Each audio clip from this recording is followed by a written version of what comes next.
Most training programs are built to be delivered. Very few are built to be owned, defended, licensed, or sold. From the outset, MC3, Multilingual Cultural Communication, was designed not as a collection of workshops, but as a structured, auditable training asset with a clear long-term exit strategy.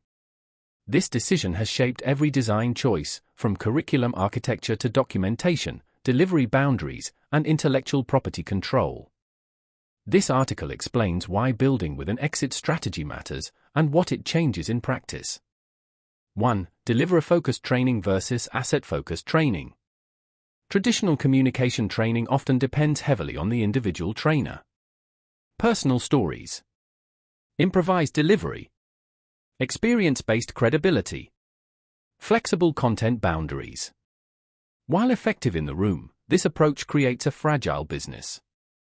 Hard to replicate. Impossible to quality control at scale. Unattractive to buyers or licensors. Entirely dependent on the founder's presence. MC3 takes a different approach. It is asset first, trainer second. The goal is not how well can I deliver this. The goal is, could this operate without me? That question alone changes everything. 2. Designing MC3 as a defensible system. An exit-ready training asset must be defensible, not just interesting. For MC3, that means clear scope boundaries. What MC3 covers, and just as importantly, what it explicitly does not cover. Lock terminology and glossary control.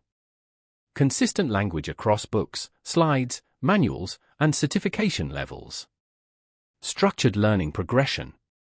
Awareness practitioner trainer, each with defined permissions and limitations. Document control and versioning. Active versus frozen documents, traceable updates, and audit-ready records. Trainer drift prevention. Fully scripted trainer materials where required, with controlled flexibility only where permitted. This level of structure is not bureaucracy, it is risk reduction.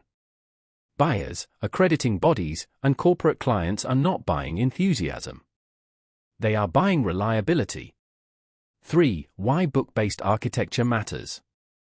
One of the most strategic design decisions was to anchor MC3 training to published books. This achieves several things simultaneously. Establishes intellectual property precedents. Creates an external, fixed reference point. Prevents content dilution over time. Simplifies licensing and certification alignment. Increases perceived asset value. Training that floats independently of a core reference text is hard to defend legally and commercially. Book-based architecture gives MC3 weight, traceability, and permanence. 4. Separation of roles, creator, trainer, licensee. An exit-ready system clearly separates roles. Creator IP owner. Controls methodology, updates, licensing terms. Trainer. Delivers within defined boundaries, does not modify the system. Client organization. Receives outcomes, not ownership of the method. MC3 is intentionally designed so that trainers cannot improve it ad hoc. Organizations cannot repackage it internally. Certification does not equal ownership. This separation is critical for scalability and salability. 5. Exit strategy shapes today's decisions. Building with an exit strategy does not mean planning to leave tomorrow. It means refusing to create future problems for yourself. Because MC3 is designed as an asset. It can be licensed without loss of control. It can be accredited without dilution. It can be sold, merged, or transferred. It can outlive the founder's direct involvement. Whether the eventual exit is acquisition, licensing network, strategic partnership, or simply a lighter operational role, the groundwork is already laid. 6. The hidden benefit, clarity and focus.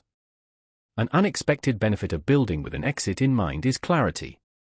Many ideas never make it into MC3, not because they aren't interesting, but because they blur the scope, weaken the system boundary, increase delivery dependence, reduce auditability, This discipline protects both the asset and the founder's energy. Final thought. MC3 is not built to impress in a single workshop. It is built to stand up to scrutiny, replication, and transfer of ownership. That is what turns training into an asset, and expertise into equity.